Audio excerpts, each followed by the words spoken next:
Okay, sharing my tasting notes for Golden Peacock, Jin Kong Q. I don't even know if I ever say those correctly. From 7 Cups Fine Teas in Arizona. So I love golden tips, golden colored mixed with the black, and I love how large and whole these leaves are. So here's the color of the liqueur. And here are my notes that I made. So this is a black tea. And here's what I learned about this tea. It's from the Yunnan province, from a region where peacocks are a symbol of good fortune. It's I really like this about this website. It told me exactly where this tea was from the Fenning County and the city and the tea master. The name Golden Peacock is from the Dai or Thai people who grow tea in their mountain gardens and cherish the peacock as their lucky animal. There are many minority groups like the Dai living in the region, each with their own unique culture. So I found that very interesting that this tea was from China, but yet they had Dai people living there. And they began producing tea in 1939 in this area. And the cool thing is this county is the home to the famously old tree called, and I could never get that. I'll let you look. I need a lesson in Chinese language. It still stands today in the largest, thickest tree ever discovered, estimated to be 3,200 years old. The tree exists under national protection because of its botanical significance. The diameter of the trunk is, I should put the word is in there, 6.04 feet thick. So even though they didn't start producing until 1939, this area was meant for tea bushes.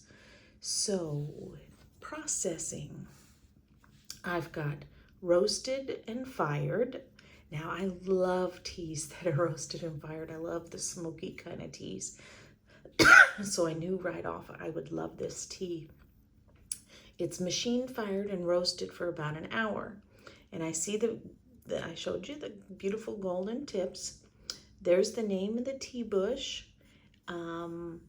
These are just some notes I made. Hand-picked with one bud and one leaf for the balance of fullness and richness. So there's the color I chose on the color spectrum.